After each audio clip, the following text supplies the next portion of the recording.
Welcome to Chinese History and Mythology.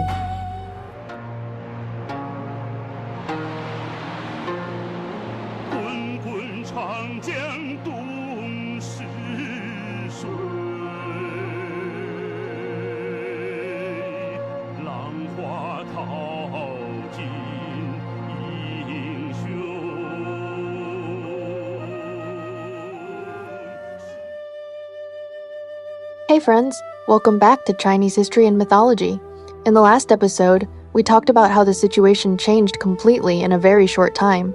Because of Zhang Fei losing control after drinking, Liu Bei lost Shu province overnight to Liu Bu and had no choice but to retreat to Xiaopei with what remained of his forces. Faced with the loss of his city and his family trapped behind, Liu Bei chose to endure and temporarily make peace with Liu Bu. On the surface, things seemed calm, but underneath, tension was building. At the same time, Sun Si used the imperial seal as leverage to borrow troops from Yuan Shu and officially began his campaign in Jiangdong. He met Zhou Yu, recruited Zhang Zhao and Zhang Hong, and later brought Taishi Si under his command. Victory after victory followed, and he quickly secured Jiangdong. His power rose rapidly, and the people there began calling him Sun Lang. Meanwhile, Yuan Shu, holding the imperial seal, saw his ambition grow stronger by the day, yet he still hesitated to declare himself emperor. He feared Sun Si, but also resented Liu Bei holding territory, so he began to reposition his strategy, turning his focus once again to the fragile balance between Shu province and Xiaopei. Now, let us continue today's story. Yuan Shu's chief clerk, Dajiang, proposed a plan. He believed Liu Bei should be attacked first, but Liu Bu had to be stabilized. He said, Liu Bei is in Xiaopei. The city is small and his troops are weak, easy to defeat. But Liu Bu holds Shu province. If he comes to help Liu Bei, it will cause trouble. Better to send him the grain we promised before to keep him satisfied than move troops against Liu Bei. Once Liu Bei is gone, we can deal with Liu Bu afterward. Shu province will fall sooner or later. Yuan Shu was delighted. He immediately sent Han Yin with 200,000 hu of grain to Liu Bu, along with a secret letter. Liu Bu received the grain and was very pleased, treating Han Yin generously. Seeing Liu Bu satisfied, Yuan Shu then sent Jiling as commander, with Lei Bo and Chen Lan as deputies, leading a large army to attack Xiaopei. When Liu Bei heard of the attack, he quickly gathered his men. Zhang Fei wanted to fight, but Sun Qian said, "We lack both troops and supplies. Better to ask Liu Bu for help." Liu Bei agreed and wrote a sincere letter asking for aid. After reading it, Liu Bu said to Chen Gong, "Yuan Shu sent grain to stop me from helping Liu Bei. But if Liu Bei is destroyed, Yuan Shu will only grow stronger, and I may be next. It is better to help Liu Bei." So Liu Bu prepared his army and marched toward Xiaopei. When Jiling heard Liu Bu was coming, he sent a letter accusing him of breaking trust. Liu Bu replied, "I have a way to make both sides accept it." He then invited both Jiling and Liu Bei to a banquet. Liu Bei planned to go. Guan Yu and Zhang Fei warned of danger, but Liu Bei believed Liu Bu would not harm him, so he went with them. When Jiling entered and saw Liu Bei already there, he was shocked and tried to leave, but Liu Bu pulled him back. Liu Bu said, "Suande is my brother. He is under attack, so I must help. But I do not wish to fight either of you. I invited you here to make peace." Jiling refused, saying he was under orders. Zhang Fei grew angry and drew his sword. Seeing neither side would yield, Liu Bu ordered his halberd placed 150 steps outside the gate. He said, "If I hit the small branch on the halberd with one arrow, you must withdraw. If I miss, then fight as you wish. But if anyone refuses, I will deal with him myself." Jiling thought the distance too far and agreed. Liu Bei also accepted. Liu Bu drew his bow and released the arrow. It struck the small branch perfectly. Everyone cheered. Liu Bu laughed and took both their hands, saying, "This is heaven's will. Who can refuse?" Jiling had no choice but to retreat. Liu Bu later wrote to Yuan Shu, explaining, and all sides withdrew. When Jiling returned and reported what happened, Yuan Shu was furious and wanted to attack both Liu Bei and Liu Bu himself. Jiling advised, "Liu Bu is strong and holds Shu province. If he joins Liu Bei, they are hard to defeat. Better to propose a marriage alliance. Let his daughter marry your son. Once allied, he will distance himself from Liu Bei." Yuan Shu agreed and sent Han Yin again with gifts to propose the marriage. Liu Bu was tempted and discussed it with his wife, Lady Yan. She believed Yuan Shu's power made the alliance beneficial. Liu Bu agreed. Yuan Shu was overjoyed and prepared formal gifts. Liu Bu accepted and prepared to send his daughter to Shaochen. Chen Gong, hearing this, urged him to act quickly. Liu Bu agreed and arranged the escort. but Chen Gong, hearing this, urged him to act quickly. Liu Bei agreed and arranged the escort, but Chen Gong, father of Chen Deng, rushed in despite illness and warned him, "You are walking toward death. Yuan Shu first used grain to control you. Now he wants your daughter as a hostage. If Liu Bei falls, Su province will be next. And if Yuan Shu declares himself emperor, you will be tied to a rebel." Liu Bei was shaken and immediately sent Zhang Liao to decree his daughter and detained Han Yin. He wrote back delaying the marriage. Chen Gong further suggested sending Han Yin to Su for judgment. While Liu Bei hesitated, Song Shan and Wei Su reported that Zhang Fei had seized half their horses. Liu Bei flew into rage and personally led troops to attack Xiaopei. Liu Bei came out to meet him and asked the reason. Liu Bei shouted, "I saved you and your man robbed me." Liu Bei said he knew nothing. Zhang Fei stepped forward and said directly, "I took them. What will you do?" The two fought fiercely for over 100 rounds without a winner. Liu Bei ordered a retreat to stop escalation. Back in the city, Liu Bei blamed Zhang Fei and sent apology with the horses. Liu Bei considered accepting, but Chen Gong urged, "If you do not eliminate Liu Bei now, he will be trouble later." Liu Bei agreed and continued the siege. Song Shan advised Liu Bei to flee to Su and seek Cao Cao's help. Liu Bei agreed and escaped at night. Zhang Fei led the way. Guan Yu guarded the rear. They broke through and fled. Liu Bei arrived outside Su and sent Song Shan ahead. Cao Cao, hearing this, was delighted and welcomed Liu Bei warmly. Liu Bei explained everything. Lei Cao slammed the table and said, "Liu Bei is untrustworthy. Let us destroy him together." He then held a banquet. Xun Yu advised killing Liu Bei early, but Guo Jia disagreed, saying it would damage Cao Cao's reputation. Cao Cao agreed and instead recommended Liu Bei for office, gave him troops and grain, and planned to use him against Liu Bei.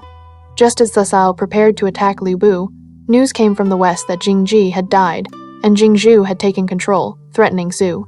Cao Cao chose to deal with Jingzhu first. Jingzhu initially surrendered, but later rebelled after Cao Cao insulted his family. In the night attack, Dian Wei fought to the death defending Cao Cao, allowing him to escape. Cao Cao mourned deeply, especially for Dian Wei. Back in Su province, Liu Bei received an imperial title and grew pleased.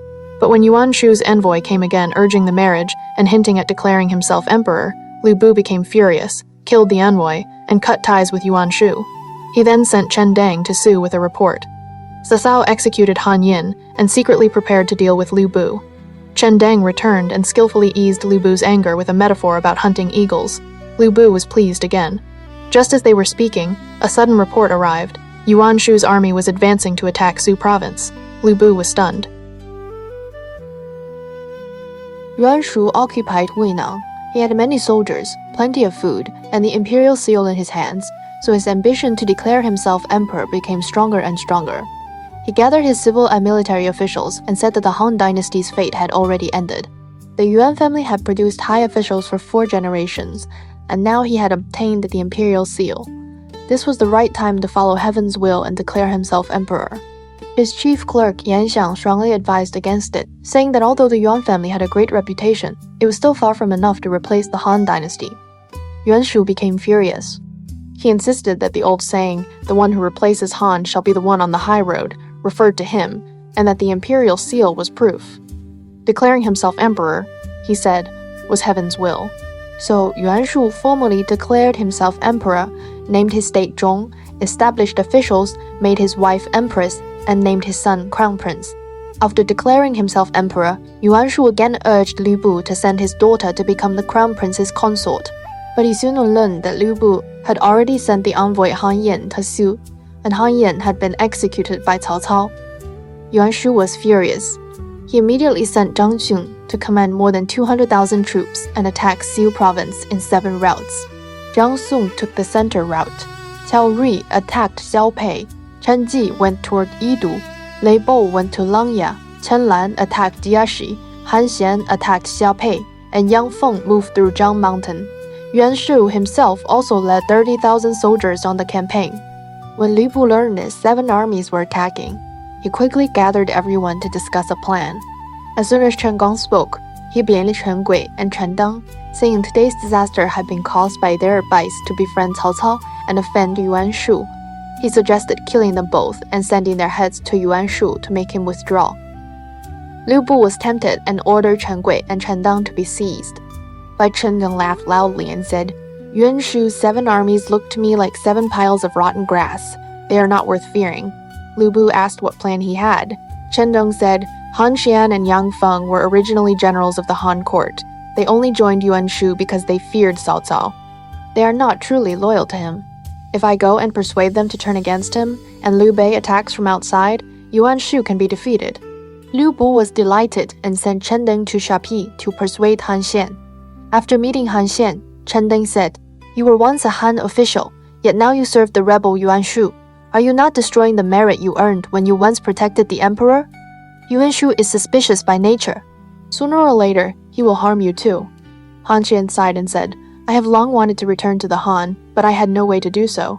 He agreed to secretly turn against Yuan Shu with Yang Feng, using fire as the signal and joining Liu Bu from inside and outside. Liu Bu then divided his forces into 5 routes to face the enemy. Gao Shun defended Xiaopei against Chao Rui. Chen Gong went to Yidu against Chen Ji. Zhang Liao and Zhang Ba attacked Langya against Lei Bo. Sang Xian and Wei Xu went to Jieshi against Chen Lan. Liu Bu himself personally led an army to face Zhang Xun. That night, Han Xian and Yang Feng set fires as agreed. Liu Bu used the moment to charge into Zhang Sun's camp, and Zhang Sun's army fell into chaos. At dawn, Jilin came to support them, but Han Shan and Yang Feng attacked from both wings and he fled in defeat. Liu Bu continued the pursuit and ran into Yuan Shu himself, leading troops forward. Yuan Shu wore golden armor and used imperial-style banners with dragons, phoenixes, the sun, and the moon, looking almost like an emperor. He pointed at Liu Bu and cursed, "You slave who betrays your master." Liu Bu became furious and charged into the formation with his halberd. Yuan Shu's general Li Feng was wounded and fled after only 3 rounds. Yuan Shu's army was badly defeated, leaving behind countless horses and weapons. While Yuan Shu was fleeing, he ran into Guan Yu, blocking the road with troops. He was nearly terrified out of his soul and could only gather his remaining soldiers and flee back to Huainan. After his victory, Liu Bu held a banquet in Xu province to reward his generals. He also wanted Han Shan and Yang Feng to remain in Xu province. Chen Gui advised that would not be wise. If you let them return to Yidu and Langya to defend those areas, the cities east of the mountains will gradually submit to you. Liu Bu listened and allowed them to leave. In private, Chen Deng asked his father why he did not keep the 2 men in Xu province to cause disorder. Chen Gui said, "If they sincerely support Liu Bu, that would make him even stronger. Letting them leave is the real way to weaken him." Chen Deng admired his father's insight. Yuan Shu returned to Huainan in defeat, full of shame and anger. He sent someone to Jiangdong to ask Sun Si for troops. After reading the letter, Sun Si was furious. He said Yuan Shu had taken his imperial seal and had dared to declare himself emperor, making him a great rebel. Sun Si said he was already planning to attack him and would never help. When Yuan Shu read the reply, he was enraged and wanted to attack Sun Si first, but General Yang stopped him. Sun Si also expected Yuan Shu might retaliate, so he immediately strengthened the defenses at the river mouths. Soon after, Cao Cao sent an envoy, appointing Sun Si as governor of Kuaiji and ordering him to attack Yuan Shu. After discussing with Zheng Shao, Sun Si decided to first invite Cao Cao to march south, while he himself would support from behind, attacking Yuan Shu from 2 sides. Sun Si wrote a letter and sent it to Xu. Cao Cao had just returned to Xu at this time and still missed Dajiang Wei, who had died in battle. He specially built a shrine for Dajiang Wei, offered sacrifices to him, appointed Dajiang Wei's son Dajiang Man as a court officer, and raised him in his own residence. After receiving Sun Si's letter, Cao Cao also happened to receive news that Yuan Shu, short of food, had begun plundering the Chenliu region. Cao Cao believed Yuan Shu was weak and that this was the right moment to attack. He left Cao Ren to guard Su, personally led 170,000 troops south, and contacted Sun Si, Liu Bei, and Liu Bu to attack Yuan Shu together. When the army reached Yu province, Liu Bei came to welcome him and presented the heads of Han Shan and Yang Feng. Liu Bei explained that after the 2 men were stationed at Yidu and Langya, they allowed their soldiers to plunder the people. Liu Bei had held a banquet, killed both of them, absorbed their troops, and now came to apologize. Cao Cao smiled and said, "You removed harm for the country. What crime is there?" He then rewarded Liu Bei generously. Cao Cao then arrived near the territory of Su province. Liu Bu also came out to welcome him. Cao Cao spoke kindly to him, appointed him general of the left, and promised to officially issue the seal after returning to court. Liu Bu was delighted. Cao Cao placed Liu Bu on the left, Liu Bei on the right, and himself in the center. Xiahou and Yu Jin served as the vanguard, and the army advanced straight toward Shaochun. Yuan Shu sent Chaoru with 50,000 troops to meet them, but Chaoru was killed by Xiahou in less than 3 rounds, and Yuan Shu's army was badly defeated. When Yuan Shu learned that Cao Cao, Sang Si, Liu Bu, and Liu Bei were attacking from 4 directions, he was terrified. General Yang advised him to avoid their strengths, temporarily cross the Huai River for supplies, and leave Shouchun to Li Feng, Yuezhou, Liangang, and Chengji to defend. Yuan Shu listened and fled to Huainan with his personal troops and gold, silver, and treasure. Cao Cao besieged Shouchun for more than a month. Because his army was large and food was limited, supplies became strained. He borrowed 100,000 hu of grain from Sanxi, but it still was not enough. The grain officer, Wang Hao, reported that the supplies were too low to continue. Cao Cao ordered him to use smaller measuring containers to issue grain as an emergency measure. As expected, the soldiers began to complain, saying Cao Cao was cutting their rations. Cao Cao then called Wang Hao and said he needed to borrow his head to calm the anger of the army. Wang Hao cried out that he had done nothing wrong. Cao Cao said, "I know you are innocent, but if I do not kill you, the army's morale will collapse. After you die, I will take care of your wife and children." He then ordered Wang Hu to be executed and announced that Wang Hu had privately used smaller measures and stolen military grain. The soldiers believed it, their anger disappeared, and morale became stable again. The next day, Cao Cao ordered that Shaochun must be captured within 3 days, or all generals would be executed. He personally went below the city walls to command the soldiers in filling the moat and attacking the city. Arrows and stones rained down from above. When 2 deputy generals became afraid and retreated, Cao Cao executed them on the spot. He then dismounted and personally carried earth to fill the trench. Seeing their commander do this, all the soldiers fought forward with courage. Shaochun was quickly captured. Li Feng, Chenji, Yuezhou, and Liang Gan were taken alive, and Cao Cao had them executed in public. He also burned the palaces and towers Yuan Shu had built in his illegal attempt to act like an emperor. Cao Cao wanted to cross the Huai River and continue pursuing Yuan Shu, but Sun Yu advised, "There have been years of famine and food is tight. A long campaign will exhaust the people and drain resources. Better to return to Xu first and wait until next year's wheat harvest before making another plan." Cao Cao had not yet decided when another urgent report arrived. Zhang Xu had again joined Liu Biao and was causing trouble around Nanyang and Jianling. Cao Hong had lost several battles. Cao Cao immediately wrote to Sangxi, asking him to station troops to contain Liu Biao, then led his army back to court and prepared to attack Zhang Xu again.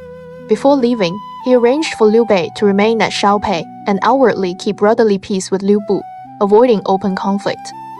But in private, he told Liu Bei, "This is a trap to lure the tiger. You must discuss matters often with Chen Gui and Chen Dang. I will support you from outside." After Cao Cao returned to Xiyu, he heard that the Wan Wei had killed Li Ju and Wu Shi had killed Guo Xi, sending both their heads to Xiyu.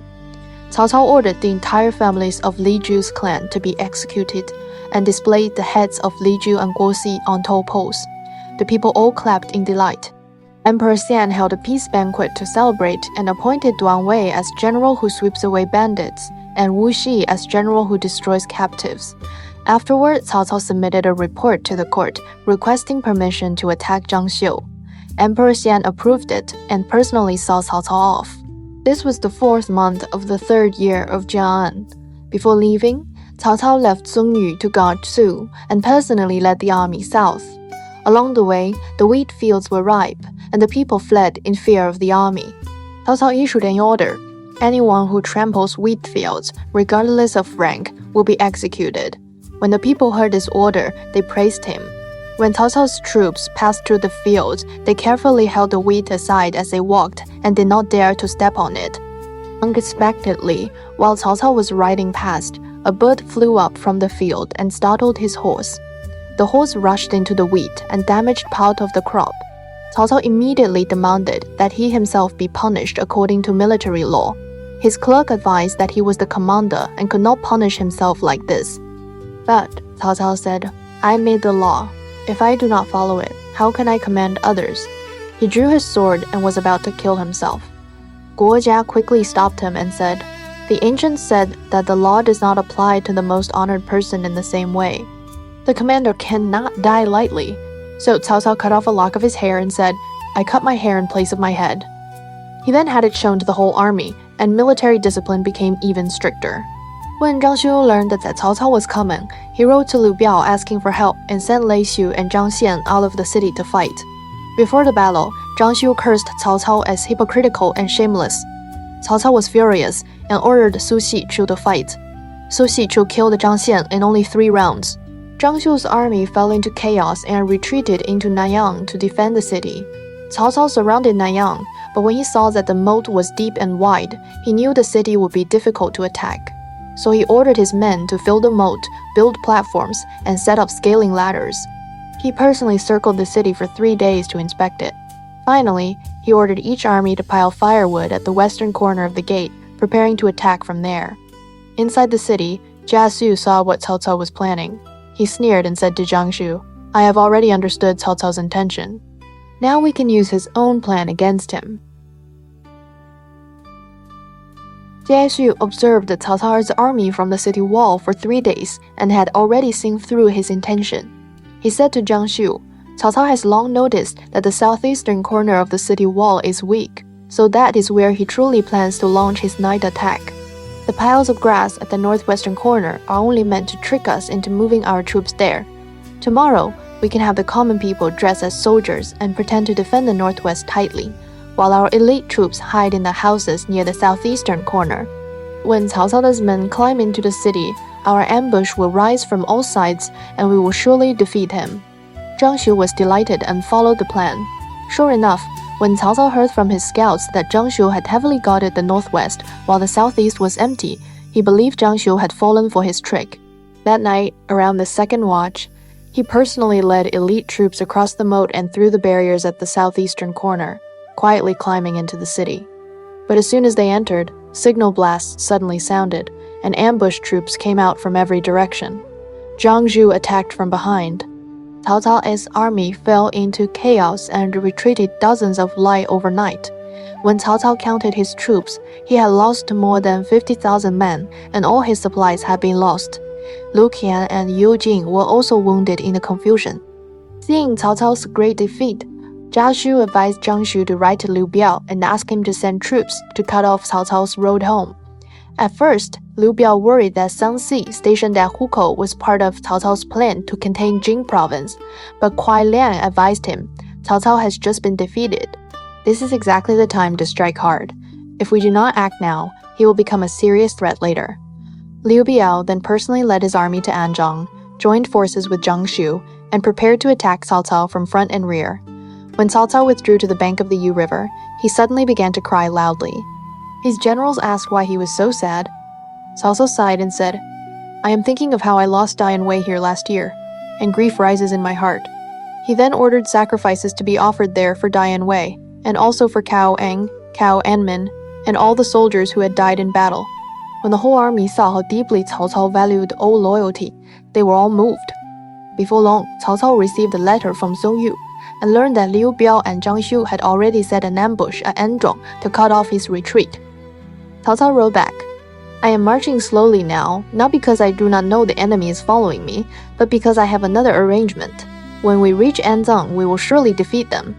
He then ordered his soldiers to open mountain paths overnight and set ambushes in dangerous terrain.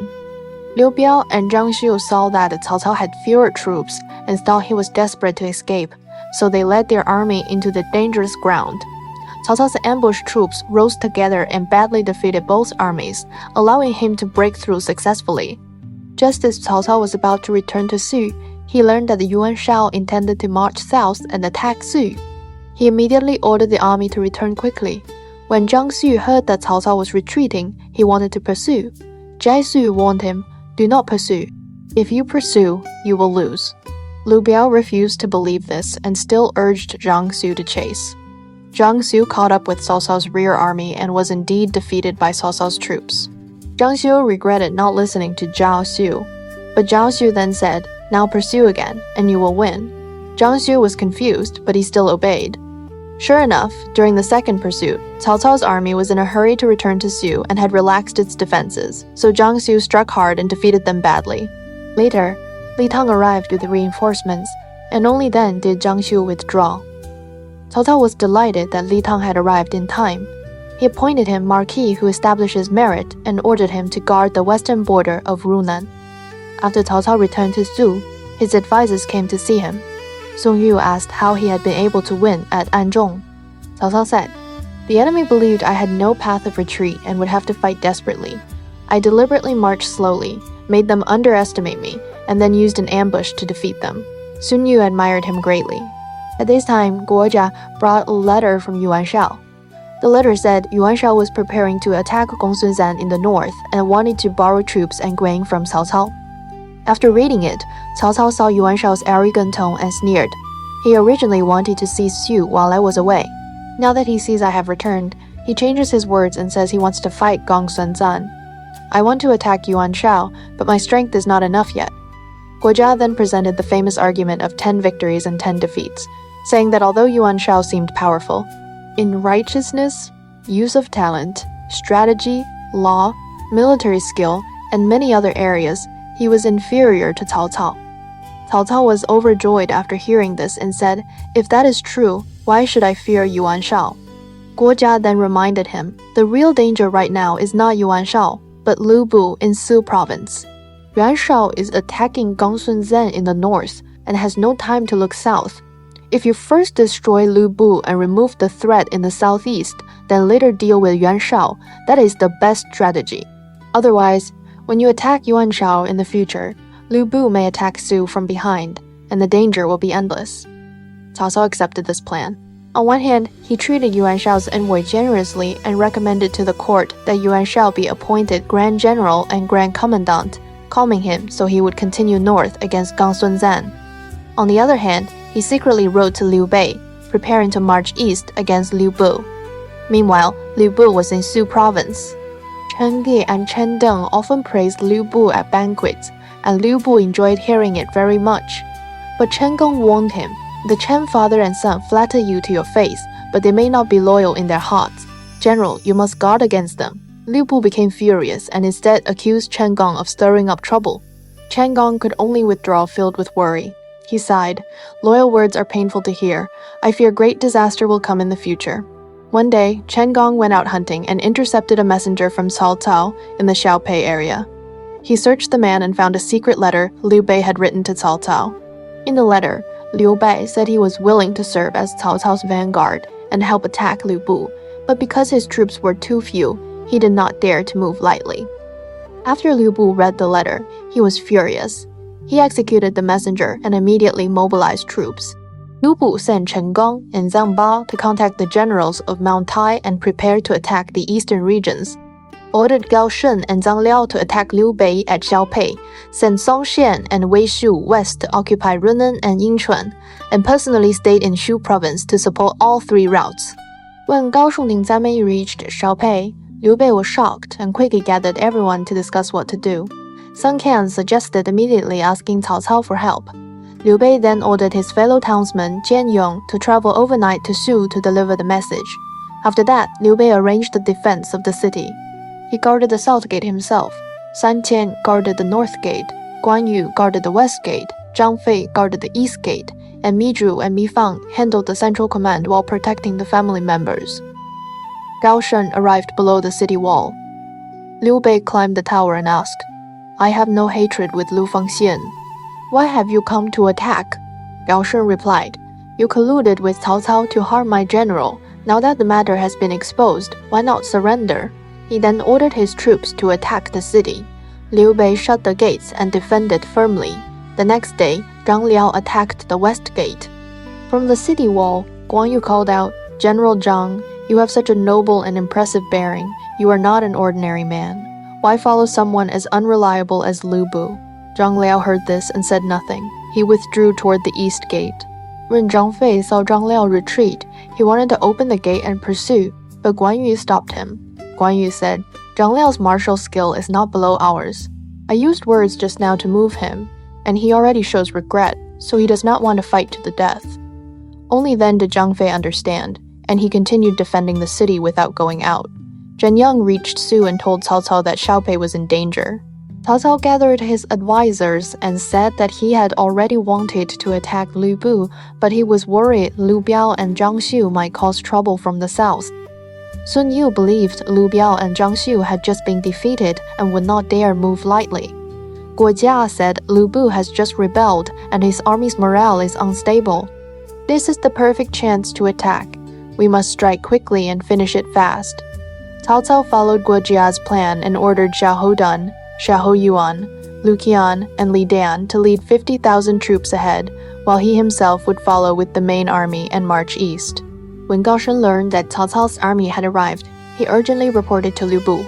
Liu Bei sent Hao Qing, Hao Meng, and Cao Xing to support Gao Shen, while he personally led the main army behind them. Liu Bei saw Gao Shen withdraw and knew Cao Cao's army had arrived. He left Song Can to defend the city, ordered Mi Zhu and Mi Fang to protect the family members, and then went out with Guan Yu and Zhang Fei, dividing their camps to support the allied forces. Xiahou Dun led his army forward and encountered Gao Shen's troops. Xiahou Dun rode out to challenge him, and Gao Shen came forward to fight. After 40 or 50 rounds, Gao Shen gradually could not hold out and turned around the formation to flee. As Xiahou Dun chased him, Liu Bei's general Cao Xing secretly shot an arrow, striking Xiahou Dun in the left eye. When Xiahou Dun pulled out the arrow, his eyeball came out with it. He shouted, "This is the essence of my father and the blood of my mother. It cannot be thrown away." He then swallowed the eyeball, charged at Cao Xing in rage, and thrust his spear straight through Cao Xing's face, killing him on the spot. Both armies were shocked by Xiahou Dun's fierce courage. But at this moment, Gao Shen pursued from behind and launched a counterattack. Cao Cao's army was badly defeated. Xiahou Yuan rescued Xiahou Dun and withdrew, while Li Qian and Li Dian led the remaining soldiers back to camp in Jibei. After his victory, Gao Shen turned back to attack Liu Bei. Li Bei's main army also arrived soon after.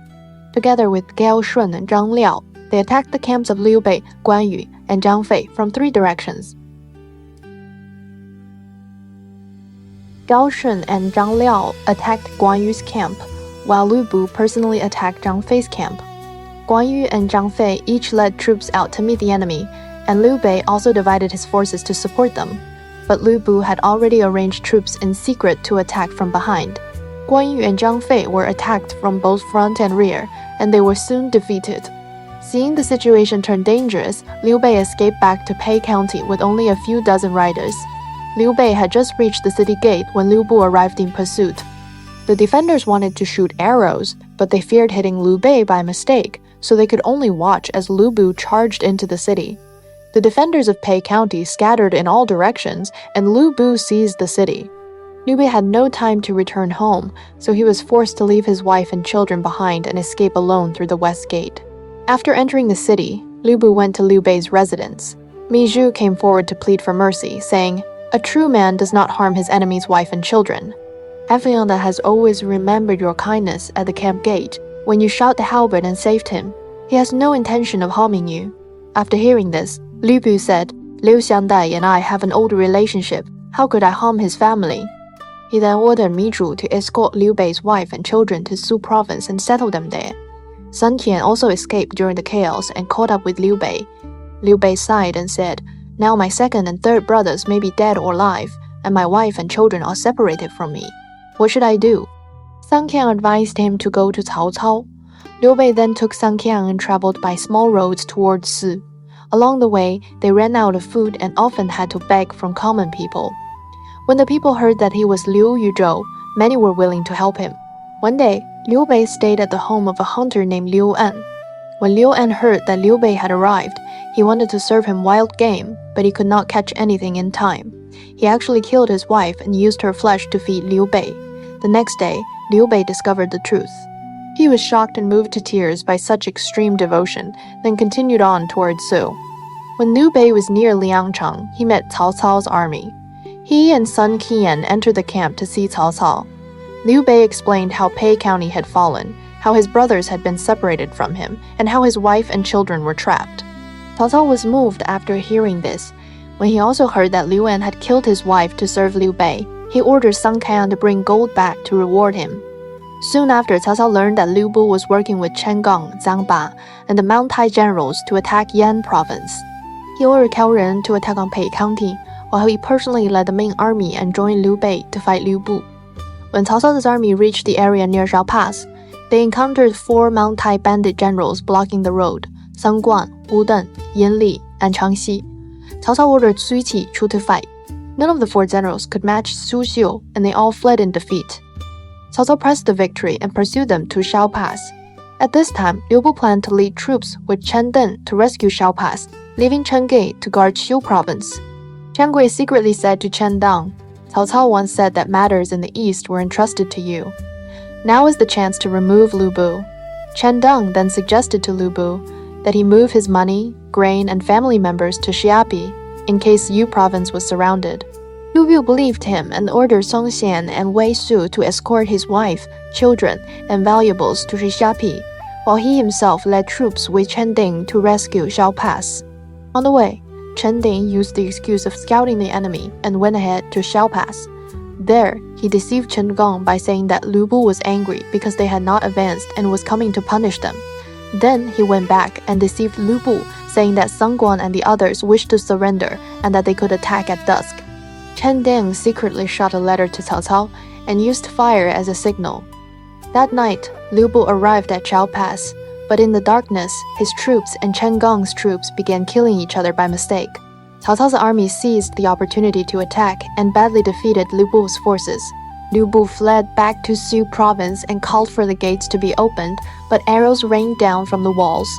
Miju stood on the tower and shouted, "You seized my lord's city. Now it is time to return it to its rightful owner." Only then did Liu Bu realize he had fallen into the trap of Chen Gui and Chen Deng.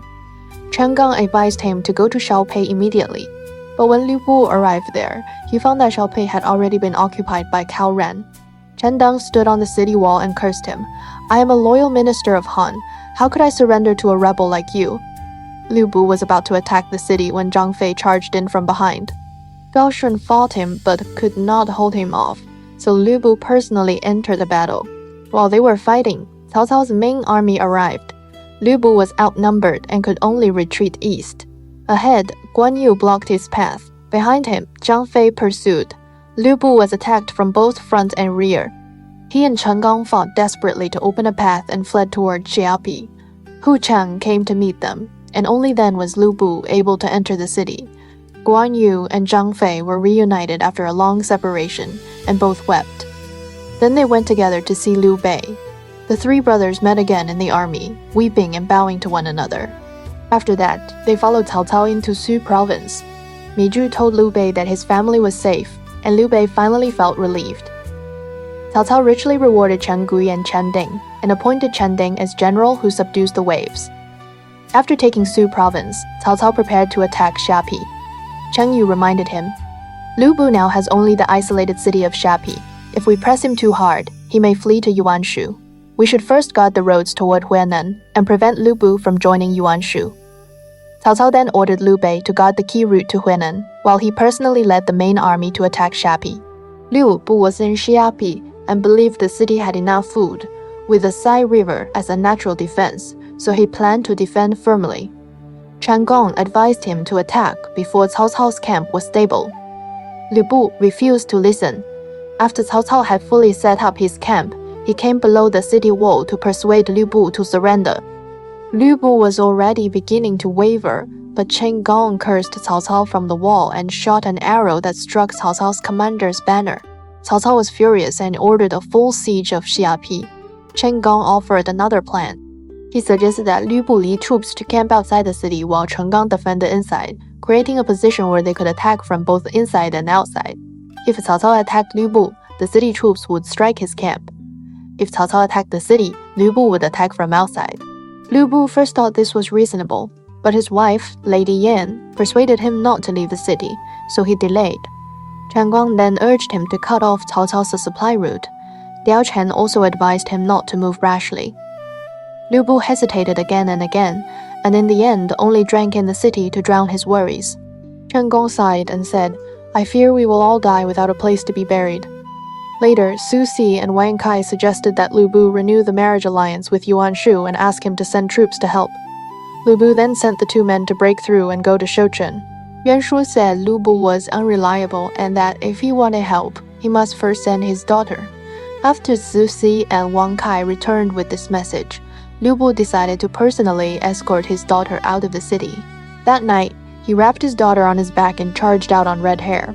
But Liu Bei, Guan Yu, Zhang Fei, and Cao Cao's army blocked the way. Liu Bei feared his daughter would be hurt and did not dare fight to the death, so he had no choice but to retreat back to Xiaopei. Cao Cao besieged the city for 2 months but still could not capture it, and he began thinking of withdrawing. Song Yu advised, Liu Bei has been defeated several times, and his fighting spirit is already broken. Chen Gang has strategy, but he cannot make firm decisions. This is exactly the time to attack hard. Guo Jielan suggested breaking open the Yi River and Xi River to flood the city. Cao Cao was delighted and ordered his men to divert the waters into Xiaopei. Except for the east gate, almost the entire city was surrounded by water, and the people inside fell into chaos. But Liu Bei still did not take it seriously and drank every day. Later, seeing that wine and women had weakened him, he ordered the whole city to ban alcohol, saying anyone who broke the rule would be executed. His general Hou Cheng recovered 15 stolen horses and wanted to brew wine to celebrate, but because he feared violating the ban, he first offered the wine to Liu Bei. Liu Bei was furious and believed Hou Cheng had brewed wine in secret to gather people and plot rebellion. He first wanted to execute him. Zhang Xian and Wei Shu pleaded for mercy, so Liu Bei changed the punishment to 50 military lashes. From then on, the generals felt deeply resentful. Hu Chang, Zhang Xian, and Wei Shu discussed the matter in secret. They believed Liu Bei cared only about his wives and concubines and did not treat his generals like human beings, so they decided to rebel. He Cheng stole red hair and presented it to Cao Cao outside the city. He also told him that Song Xian and Wei Su would use a white flag as a signal to surrender the city. Cao Cao was delighted and shot written surrender notices into the city, promising rich rewards to anyone who captured Liu Bei. The next day, Cao Cao's army attacked fiercely. Liu Bei fought from morning until noon and became exhausted. He took a short sleep on the gate tower. Zhang Xian and Wei Shu took the chance to send away the men around him, steal his halberd, bind him, and raise a white flag to surrender the city. After Cao Cao's army entered the city, Gao Shun and Zhang Liao were captured, and Chen Gang was also seized by Xu Huang at the south gate. After entering the city, Cao Cao withdrew the floodwaters, comforted the people, and sat with Liu Bei at White Gate Tower. Liu Bei was brought up bound and complained that the ropes were too tight. Cao Cao said coldly, "When tying up a tiger, how can the ropes not be tight?" Liu Bei saw Hou Cheng, Song Xian, and Wei Shu and asked why they had betrayed him. Song Xian said, "You listened only to your wives and concubines and never to your general's advice. Is that what you call treating us well?" Liu Bei had nothing to say. Gao Shan was brought forward. Cao Cao asked him if he had anything to say. Gao Shan remained silent. Cao Cao angrily had him executed. Then Chen Gong was brought up. Cao Cao asked why he had left him and joined Liu Bei. Chen Gong said, "Your heart was not upright, and that is why I left. Liu Bei may lack strategy, but he is still less treacherous than you." Cao Cao then asked why he had ended up like this. Chen Gong sighed and said, "I only regret that Liu Bei did not listen to me." Cao Cao wanted to spare him, but Chen Gong asked only for death. Cao Cao asked what should be done with his mother, wife, and children. Chen Gong replied, "Their life or death rests in the thoughts of you, my lord." Then he walked proudly to his death. Cao Cao saw him off in tears, ordered that Chen Gong's family be treated well, and gave Chen Gong a proper burial. Seeing Cao Cao send Chen Gong down from the tower, Liu Bei said to Liu Bei, "You are a guest at the seat of honor, and I am a prisoner below the steps. Why do you not speak for me?" When Cao Cao returned, Liu Bei begged to surrender. "What worries you, Chancellor, is only me, Liu Bei. If you are the commander and I serve as your deputy, the world will be easy to pacify." Cao Cao turned to Liu Bei and asked for his opinion. Liu Bei said coldly, "Have you forgotten what happened to Ding Yuan and Dong Zhou?" Liu Bei became furious and cursed Liu Bei for having no faith. Cao Cao then ordered Liu Bei to be strangled and afterward beheaded. At this time, Zhang Liao was also brought up to White Gate Tower. Seeing Liu Bei beg for his life, Zhang Liao shouted, "Liu Bei, you worthless man! If you must die, then die. What is there to fear?" Cao Cao recognized Zhang Liao and said, "This man looks familiar." Zhang Liao sneered, "We fought at Pyongyang. How could you forget?" Cao Cao asked what he regretted. Zhang Liao angrily replied, "I regret that the fire back then did not burn you, you traitor." Cao Cao was enraged and drew his sword, wanting to kill him with his own hands. Zhang Liao showed no fear and stretched out his neck, ready to die. At that moment, one person behind Cao Cao grabbed his arm, while another knelt in front of him and urged, "Chancellor, calm your anger. Do not strike yet." Cao Cao was about to execute Zhang Liao, but Liu Bei quickly held his arm, and Guan Yu also knelt down to plead for him. Liu Bei said, "A loyal and righteous man like Zhang Liao should be kept and used by you, Chancellor." Guan Yu also offered to guarantee Zhang Liao with his own life. Only then did Cao Cao throw down his sword and laugh. "I also know he is loyal and righteous. Just now, I was only testing him." He then personally untied Zhang Liao, took off his own outer robe, placed it over him, and invited him to sit in a place of honor. Zhang Liao was deeply moved and surrendered on the spot.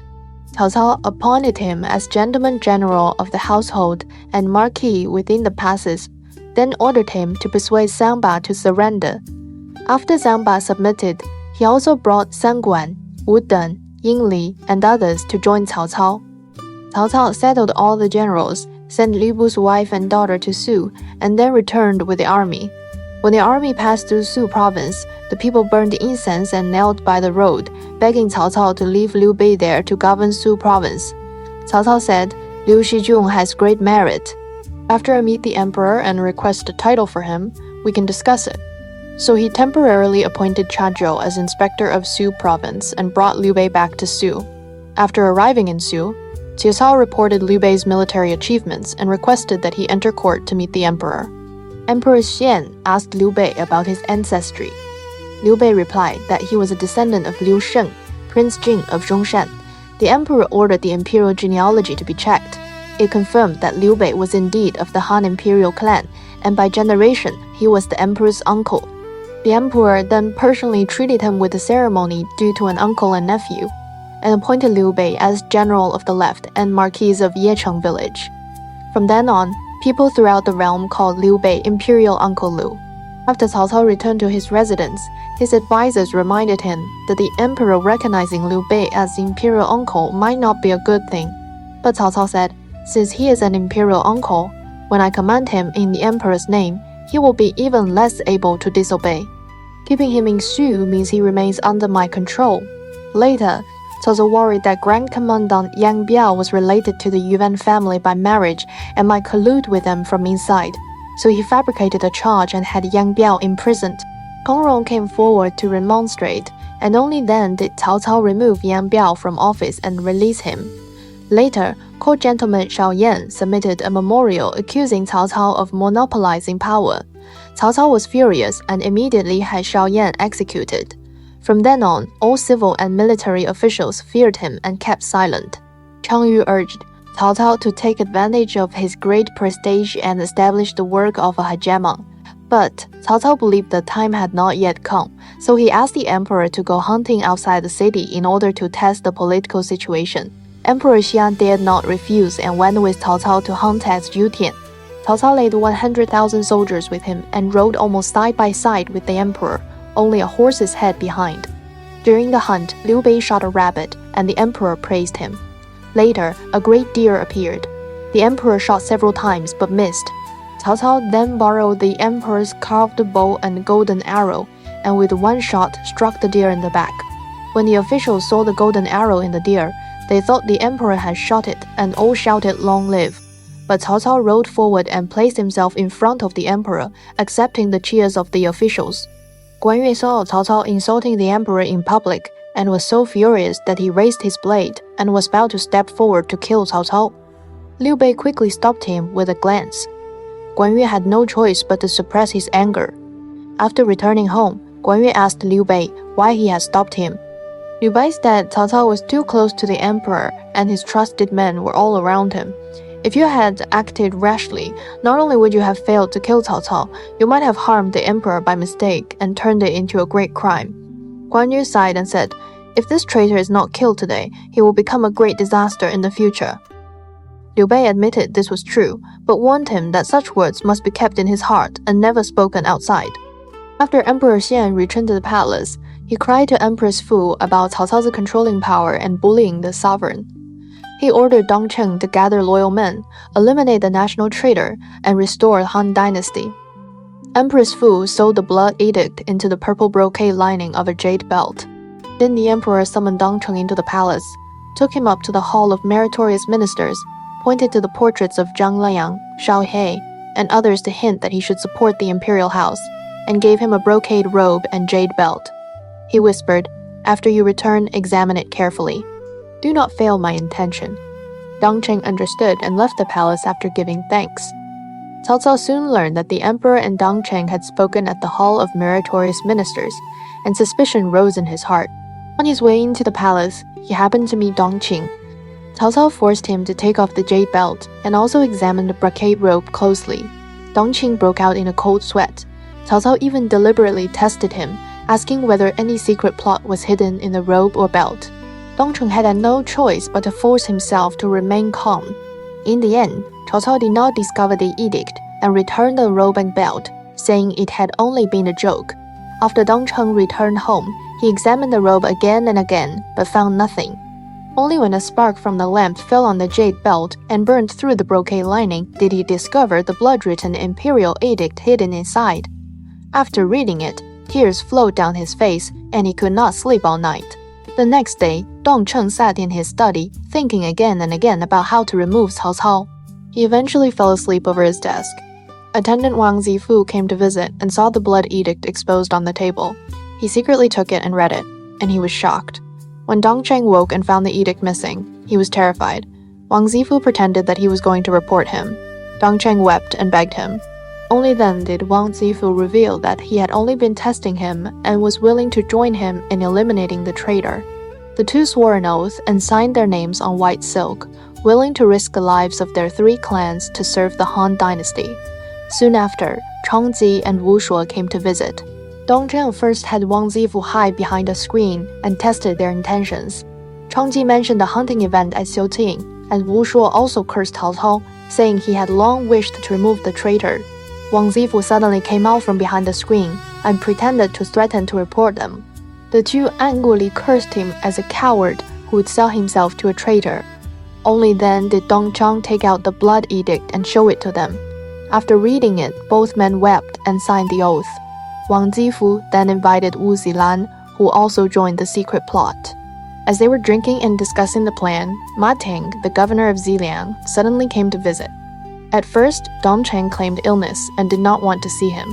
Ma Tang became furious, saying that he had personally seen Dong Cheng leave the palace the night before after receiving a robe and belt, yet now Dong Cheng was refusing visitors. Clearly, he said, Dong Cheng was not a man who could save the country. Dong Cheng then came out to receive him. Ma Ting spoke directly, saying the hunting incident at Zhutian was infuriating and cursing Cao Cao as a national traitor. At first, Dong Cheng worried that Ma Ting was testing him, so he deliberately spoke in defense of Cao Cao. Ma Ting angrily accused him of being greedy for life and afraid of death. Only then did Dong Cheng know that Ma Ting was loyal and righteous, so he brought him into the study and showed him the blood edict. After reading the blood edict, Ma Ting was so furious that he bit through his own lip. He immediately said he was willing to lead his Ziliang troops as outside support. Dong Cheng was overjoyed and invited him to sign the oath. Ma Ting smeared blood and swore, "I swear to die before I betray today's agreement." He also suggested that if they could gather 10 loyal men, their chance of success would be greater. Dong Cheng worried that choosing the wrong person would ruin everything. Ma Ting then had someone bring the imperial clan register. After looking through it, he suddenly struck the table and said, "Why is this man not joining our plot?" Everyone quickly asked who he meant. Ma Ting slowly spoke one name, Liu Zuande, Liu Bei. The moment that name was spoken, everyone fell silent, because this man held great status and an extraordinary reputation. If he joined them, the secret plot of the blood edict hidden in the belt would have a better chance of success. But if he hesitated, or if even the slightest word leaked out, Dong Cheng and the others could see their entire families destroyed overnight. So who exactly was the man Ma Ting named? Would he be willing to risk the extermination of 3 generations of his family and join this secret plot to assassinate Cao Cao? And how would this blood edict, hidden inside the Jade Belt, push Liu Bei back into the center of the storm? In the next episode, we will continue with the expansion of the secret blood edict plot, Imperial Uncle Liu signing his name and entering the game, and the true test between Cao Cao and Liu Bei about to begin. Alright, that is everything for today. Thank you for listening to Chinese history and mythology. If you enjoy my show, please follow, like, and share it with the people around you. You are also very welcome to leave a comment on my blog and share topics you are interested in at bonniespodcasthandbook.blogspot.com. I am really looking forward to hearing from you. Alright, that is all for today's Chinese history and mythology. See you next episode.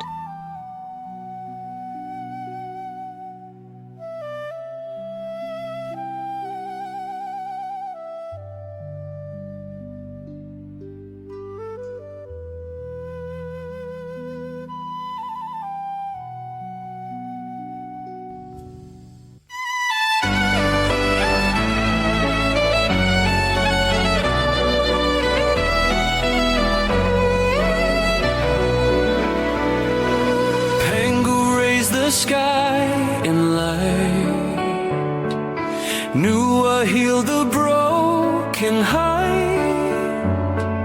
Fuxi traced the world's design. Every age leaves stories bright. Yaya dynasty shaped bronze. Shang dynasty cast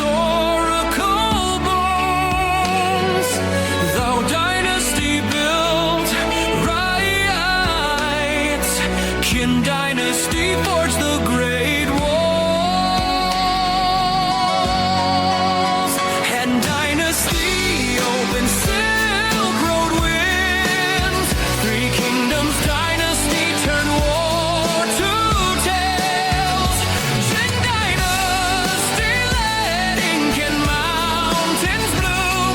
Sui dynasty carved the Grand Canal.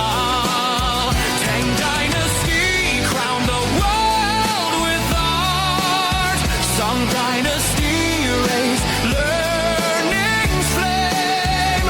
Yuan dynasty swept the northern plains. Ming dynasty strengthened walls again. Qing dynasty closed an ancient end.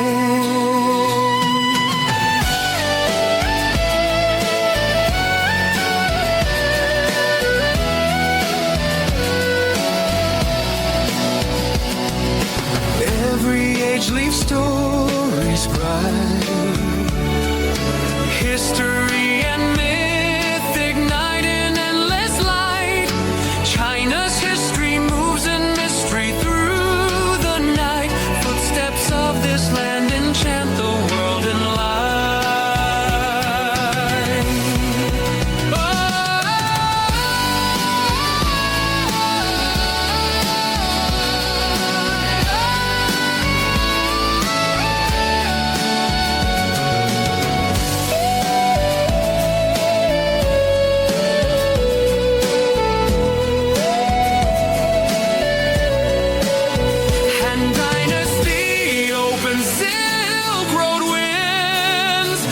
Kingdoms dynasty turn war to tales.